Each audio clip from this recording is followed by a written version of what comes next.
E aí, família, firmeza, mais uma aula chave para nós, é uma aula complexa, tá? Então, se for preciso, assista ela 2 vezes. A aula de hoje é de multilateralismo comercial e tipos de blocos econômicos. É uma aula que não cai, ela despenca no vestibular, então é muito importante que você veja.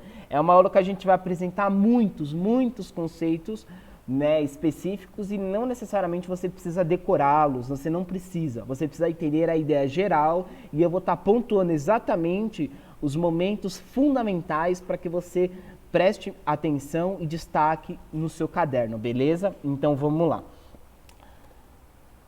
Os temas abordados, como eu disse, é o multilateralismo comercial. A gente vai abordar simplesmente os princípios fundamentais dele, tá? Nada muito aprofundado, até porque não exige isso de você, esse tipo de conhecimento no vestibular.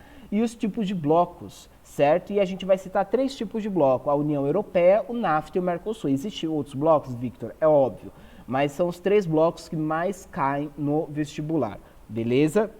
Então vamos lá. O multilateralismo comercial ele surge no fim da Segunda Grande Guerra Mundial, né?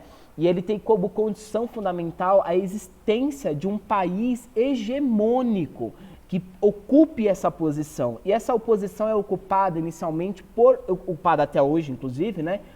Pelos Estados Unidos, beleza? Como grande vencedor da guerra.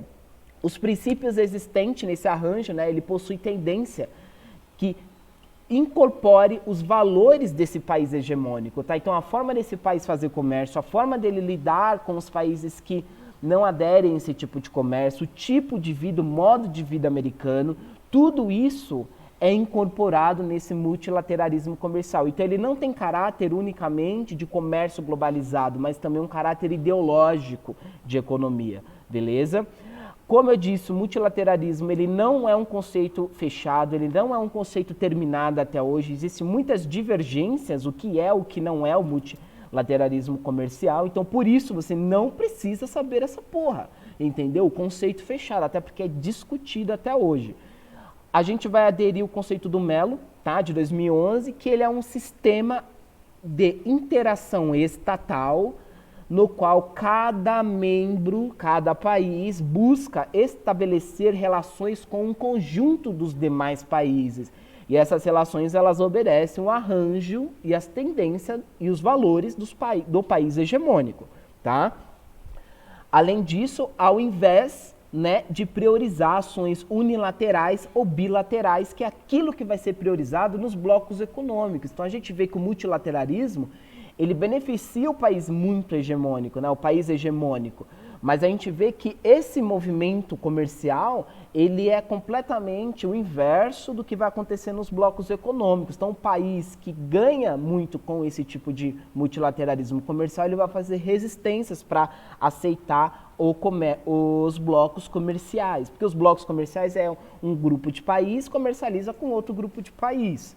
Certo? O que os Estados Unidos quer é ao contrário. Ele quer que todo o mercado globalizado ele possa ser suscetível às influências dos Estados Unidos, beleza?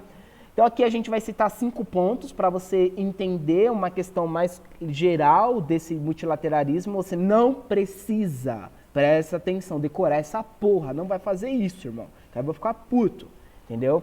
Então os Estados Unidos vendo essa grande desenvolvimento da sua economia, ele vê a necessidade, né, de escoar esse excesso desses produtos industrializados que ele produz para além das suas fronteiras, né? Então ele aumenta, ele vê nesse multilateralismo comercial uma possibilidade de aumentar o seu mercado consumidor e expandir ele e os seus valores para todo o globo, beleza? A centralidade desse país é fundamental, tá? Tanto na manutenção das alianças, quanto na construção de regimes. Então, todos os países, né, ele precisa de um país hegemônico que garanta que essas alianças se mantenham e que os países dissidentes dessa aliança, né, ele possa sofrer influência para que construa-se regimes que sejam a favor desse multilateralismo, tá? Então isso é importante. A hegemonia do dólar, né? Isso é um fato muito importante para o comércio exterior, né?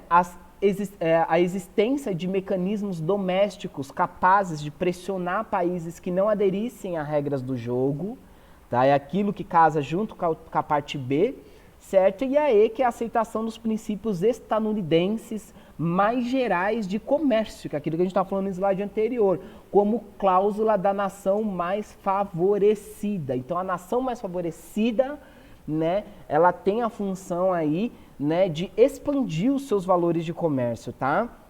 Isso é importante. Aqui a gente vai ver que com o principal princípio, isso é o mais importante nesse momento, o principal princípio, né, desse multilateralismo comercial é que não discriminação entre nações. Então, todas as nações, essa é a ideia, todas as nações elas têm que estar suscetíveis ao comércio exterior, no caso da grande potência, que é os Estados Unidos, beleza? Isso é fundamental, tá? Porque a gente vai ver que nos blocos econômicos é completamente oposto a isso, é completamente oposto a isso. Um bloco ele tem muita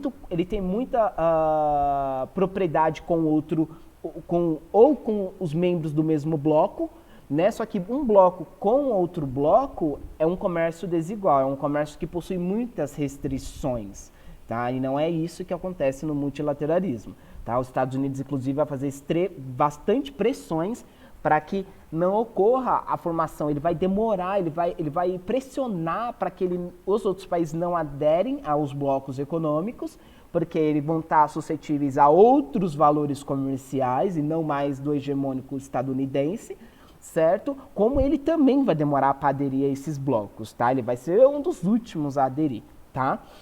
Então é interessante que essa não discriminação entre as nações é algo do multilateralismo comercial, tá? Então é isso, talvez isso possa cair na prova, tá? Isso é importante, importante. Aqui ele já tem algumas características que os blocos vão ter, só que em questões mais regionais. Você está entendendo que o multilateralismo é uma questão globalizada. O bloco são questões regionais, entendeu? Então a gente vai sair do geral para ir para o mais específico, com os blocos lá na frente da aula. Então, numa questão mais geral, né, ele quer a redução das barreiras tarifárias. Isso é muito importante para que os produtos deles entrem nos países e que os outros países se tornem mercado consumidor dos produtos norte-americanos, tá? E a diminuição do protecionismo em setores específicos, como agricultura e têxtil, tá? Isso é interessante também. O resultado disso foi a criação da Organização Mundial do Comércio, a OMC, tá? E ela tem como função principal a supervisão desse comércio, né? Que ele respeite os princípios e os valores do país hegemônico, né? E o direcionamento de reclamações. Então, se algum país, como Estados Unidos ou os outros, se sentirem prejudicados, né, por alguma medida protecionista ou por alguma barreira alfandegária ou tarifária, né, ele entra com uma petição dentro da Organização Mundial do Comércio e ela vai analisar e vai determinar que tipo de medidas vão ser cabíveis contra esse país que praticou algo que seja colocado como negativo para o multilateralismo comercial. Beleza? Então você tem um órgão responsável, você tem um país hegemônico com os seus valores e você tem que esse multilateralismo comercial, ele tenta organizar dentro de um mercado globalizado por completo, né, com a liderança do país hegemônico, um comércio que seja do mundo inteiro, respeitando os valores desse país. Beleza? Isso acaba complicando em alguns aspectos, tá? E por isso vai acabar surgindo aquilo que a gente vai chamar de blocos econômicos. Por quê? Porque nem todos os interesses do país hegemônico atendem os países que não faz parte desse país hegemônico, tá?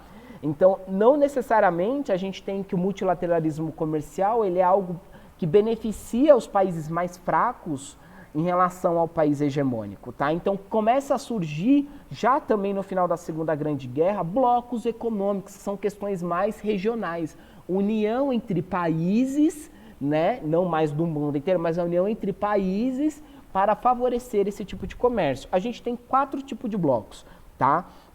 3 específicos e o 4º ali que pode aderir ao outro, né? Que são as zonas de livre comércio, né? Que ela busca apenas gradativas liberalização do fluxo de mercadoria, tá? E os capitais dentro do limite desse bloco. Então você tem um grupo de países que se une e eles abaixam as tarifas alfandegárias para que as mercadorias possam circular com mais facilidade dentro desse bloco. Viu como é diferente? É algo mais regional, são um grupo só de países. Por exemplo, a NAFTA, que a gente vai discutir um pouco mais lá na frente, beleza? Isso é interessante, né? A NAFTA, que é o Canadá, os Estados Unidos e o México. A gente tem a União Aduanárias, né, que são zonas intermediárias entre o livre comércio, né, e o mercado comum, que é uma coisa mais avançada, né? Então aqui a gente tem a abolição das tarifas alfandegárias, também igual ao do livre comércio, igual ao NAFTA, né? Só que ele também tem a união de uma tarifa externa comum para exportação. Então todos os países que participam desse bloco, eles têm uma tarifa específica de comércio entre eles, e se algum país, por exemplo, a Argentina, que faz parte do Mercosul, quiser comercializar para um país fora do Mercosul, né, a tarifa do produto dela será estabelecida pelo bloco. Por quê? Porque, por exemplo, a Argentina e o Brasil são países agroexportadores, certo? Então, para que o produto brasileiro não concorra com o argentino, eles colocam uma tarifa comum de exportação, tá? Então, as uniões aduanárias, ela tem tanto uma tarifa interna como uma tarifa externa para exportação, que é o diferencial das zonas de livre comércio, beleza? O mercado comum, né, é a padronização não só das tarifas interna e externa, mas também de legislação econômica, fiscal, trabalhista, isso é interessante, ambiental e inclusive de ensino, né, de padronização de ensino superior, médio e infantil, tá? Isso é uma coisa bem interessante. E o resultado disso, né, de tudo isso, é a eliminação das barreiras alfandegárias internas e a uniformização das taxas externas. Qual a diferença do mercado comum, né, por exemplo, para as uniões aduaneiras? Né? Qual é a diferença de um para outro? É que as tarifas externas, nesse contexto, ela já está muito bem estabelecida e as mercadorias circulam entre elas, né, com uma legislação que abarque tudo isso. Então, a legislação, por exemplo, um exemplo de mercado comum, né, é a União Europeia. Então, a legislação da França, da Inglaterra, e que não faz mais parte, que a gente vai discutir mais lá na frente, né, da Espanha, de Portugal, da Grécia, a legislação econômica delas são idênticas. É uma legislação comum entre elas, certo? É uma legislação comum, beleza? E a união econômica e monetária. Qual é a diferença? Qual é a questão aqui? Qual é o plus, né, da união econômica e monetária? É uma união de mercado que já foi estabelecida no mercado comum, certo? Ela já é estabelecida no mercado comum, só que aqui também tem um passo a mais. Qual é esse passo? A adesão de uma moeda comum, por exemplo, o euro. Qual é o país, qual é o bloco que a gente tem que trabalha toda essa questão de união econômica e monetária? A União Europeia, tá? Que é a circulação de mercadorias, de pessoas, isso é importante, a legislação, inclusive de cidadania, todas elas são unificadas. E você constrói aquilo que a gente chama de cidadão europeu, entendeu?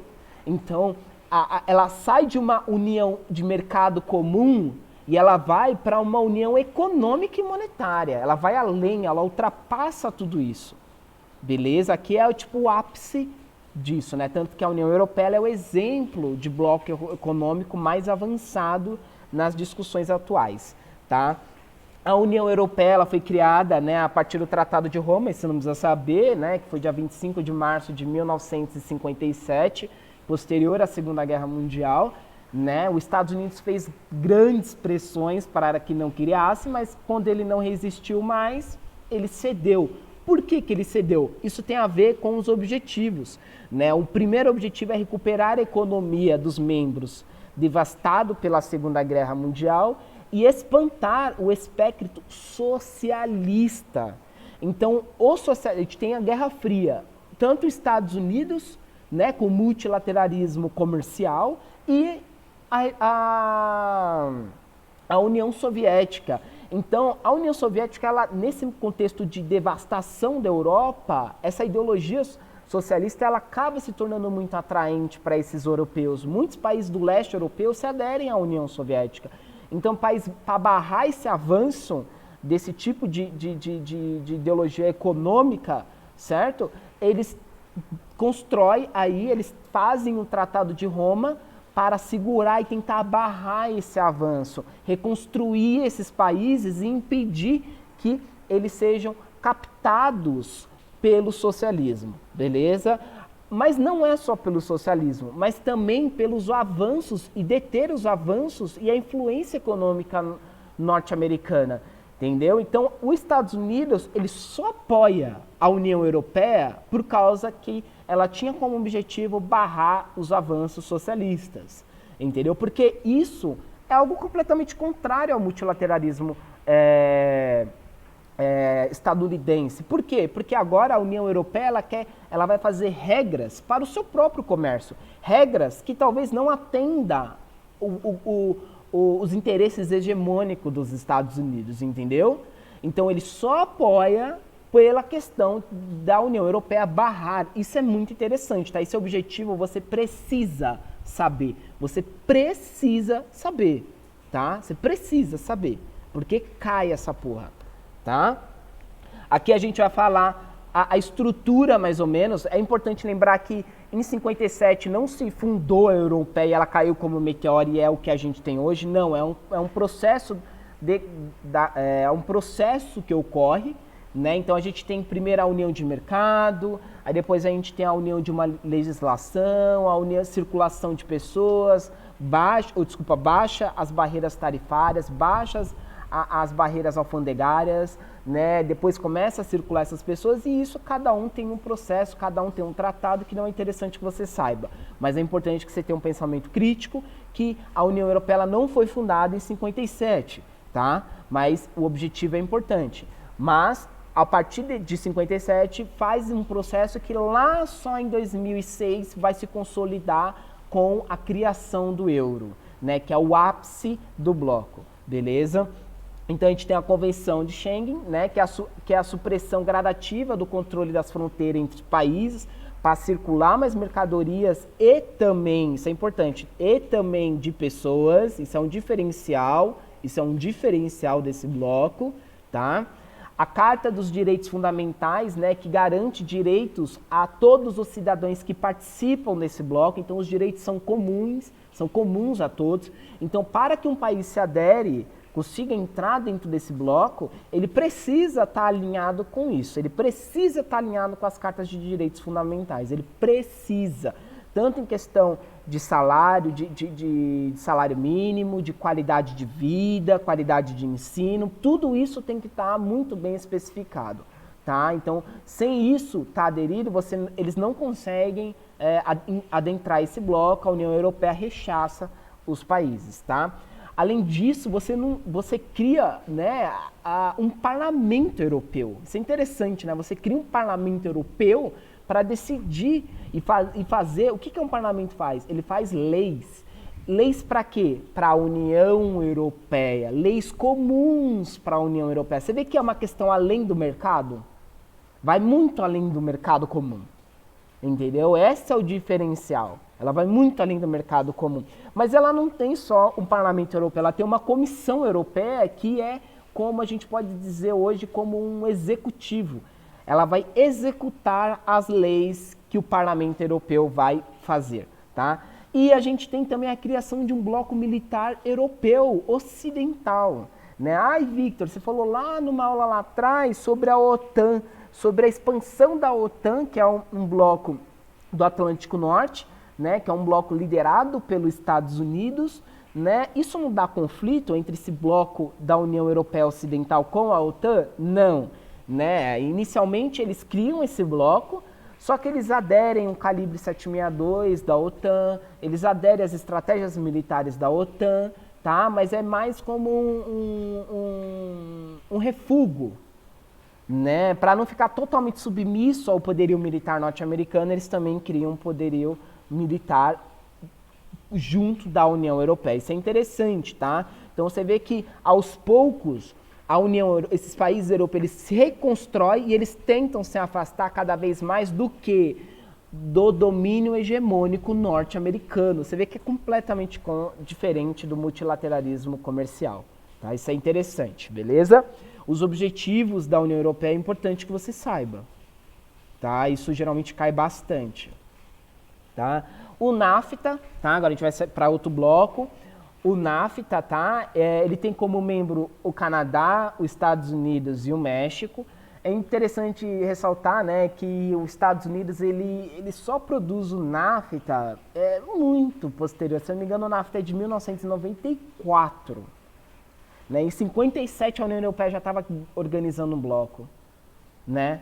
Você vê que os Estados Unidos ele ainda estava naquele multilateralismo comercial, certo? E só em 94, depois da criação de vários outros blocos no mundo, ele vê que ele não tem saída e ele acaba criando um bloco para garantir os seus interesses, isso é importante que eu estou falando, para garantir os seus interesses dentro do território americano. Quando eu falo americano, é das Américas, tá? É de todos, América do Sul, América Central e América do Norte. Beleza? Tanto que você vê que os membros são Canadá, Estados Unidos e México. Aqui tem algumas questões interessantes. Qual? É que como os Estados Unidos ele já tem essa tradição imperialista desse multilateralismo comercial, né? Ele não vai afastar muito essas questões do NAFTA. Ele vai querer determinar o que o NAFTA vai fazer e o que o NAFTA vai deixar de fazer. Entendeu? Então acaba acontecendo duas consequências muito interessantes. Isso é interessante, isso cai bastante. Que é o aumento da dependência econômica, por exemplo, do México, da economia norte-americana. Então o México ele é impedido de comercializar com outros países porque todos os produtos mexicanos estão sendo comprados pelos Estados Unidos. Aí você fala, caralho, isso é legal. É legal, é legal. Tá vendendo, tá legal. Certo? Só que tem um problema. E se os Estados Unidos quiser parar de comprar, o que o México vai fazer? Vai ter que tentar buscar outros parceiros econômicos. E se ele não buscar? O que acontece? Você não vende? Você se fode. Entendeu? Então, essa dependência econômica do México em relação ao comércio, né, tanto de compra de produtos estadunidenses como de venda para vender produtos e materiais de pouco trabalho, de matéria-prima para os Estados Unidos, isso acaba tornando o México dependente desse bloco. Isso é interessante, isso cai muito, velho. Isso cai muito. Eu vou mostrar uma chart para você. E isso você acaba vendo na diferença da balança comercial entre esses países, tanto do Canadá e do México em relação à balança comercial dos Estados Unidos, que é um país que compra muito matéria-prima pouco elaborada por esses países e vende muito produto de alta tecnologia. Então, o produto de alta tecnologia ele vale muito mais. Então, querendo ou não, o México, o que acontece? Ele vende para os Estados Unidos petróleo, produto pouco trabalhado, que tem pouco valor agregado, e ele volta e vende para o México os produtos altamente tecnológicos e trabalhados, produtos que valem muito mais. Então, querendo ou não, o México acaba recebendo nesse comércio, né, ele vende para os Estados Unidos e recebe um valor baixo, e na hora que ele vai comprar os produtos industrializados, de alta tecnologia, de alto valor agregado, ele acaba tendo um déficit. Então, a balança comercial mexicana, ela é deficitária em relação à balança comercial dos outros países que aderem a esse bloco. Não só pela dependência econômica, essa dependência é importante, mas também porque ele vende produtos pouco trabalhados, com pouco valor agregado, e compra produtos com muito valor agregado. Entendeu? Entendeu? Ele vende com pouco valor agregado e compra com muito valor agregado. Entendeu? Você vai acabar perdendo dinheiro.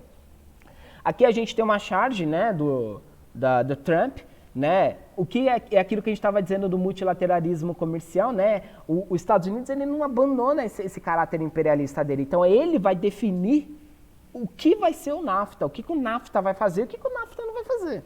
Certo? Aqui a gente vê, né, o mexicano puto da vida, porque ele não pode opinar, não pode falar nada, não pode falar qual é a tarifa, o que vai acontecer, enquanto o canadense aqui do outro lado aqui tá tipo, você falou, tá feito, né? Batendo continência.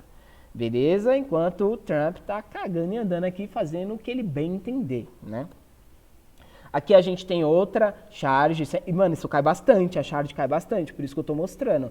Uma charge do tio Sam, né? E também uma representação do presidente do Canadá, bebendo um suquinho ali que é o México, a bandeira do México. Ou seja, esses países estão sugando esses produtos, né, essas matérias-primas do México, né, e ela vende com pouco valor agregado e acaba ficando dependente dos produtos de alto valor agregado desses dois países, né, então acaba que a balança comercial mexicana fica deficitária, tá? Essa charging cai, olha bem para ela, para o vídeo, repara bem nela, grava essa imagem porque pode cair, tá?